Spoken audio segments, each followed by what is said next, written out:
Бірақ бар ғой, бұл Аллах тағаланың біздерге берген хикметі, даналығы, рахметі. Қанағат деген нәрсе бар. Қанағат қарын тойдырар деп қойды. Қанағатсыз жалғызатын сойдырар деп қойды.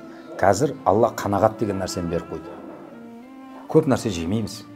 Азғантай жейміз, тоямыз. Қанша ашығып келсек те. Ал Алла қанағатты көтеріп қойса, онда бір адам осынша нәрсені жеп тоймай қалады екен. Айтпасам кешегі Аллаш арыстары сіз бен біздің қамымызды ойлап, қайғырған, қамыққан, жанын берген заттар бүйтіп тамақ ішпеген ғой. Ғалымдарымыз айтады, жоқ болып сыналғаннан гөрі бар болып сыналғанның жауабы қиын болады дейді. Ол жоқ болғаннан кейін неге жауап береді? Сіз бен біз бар болғаннан кейін ысырапқа жауап береміз да. Алла тағала инналлаха ла юхиббул мусрифин. Аллах тағала ысырап қылушыларды жақсы көрмейді дейді. Ахмет Байтұрсынов анасына жазған хатында: анашым, сумен аузымды бекітіп сумен ашып жатырмын.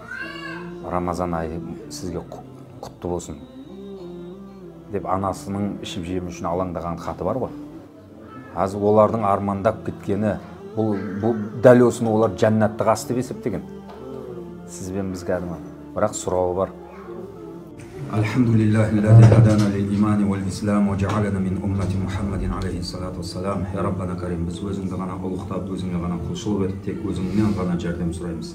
Я Раббана карим, бүгін қайыр саңғылық осы ораза тұтқан бауырлар үшін ауызашар жасап жатқан Нұрсұлтан бауырымның, осы дастарханға қызмет қылған анасының, келініміздің Аллахым екі дүниеде жүздерін жарық мерейлерін үстем қыла көр. Шаңырақтарына, кәсіптеріне өзіңнің құт берекетімен рахметіңді жаудыра көр. Бұл шаңырақтарда ел жұртымыздың қамын ойлайтын, асыл дініміз ислам дінінің қамын ойлайтын, еңсесі биік адал иманды ізгі салиқалы перзенттердің туып өсулерін нәсіп ете көр. Дастархандары әрдайым жақсылыққа, тойға, қуанышқа, жақсыларға жайылуларын нәсіп ете көр.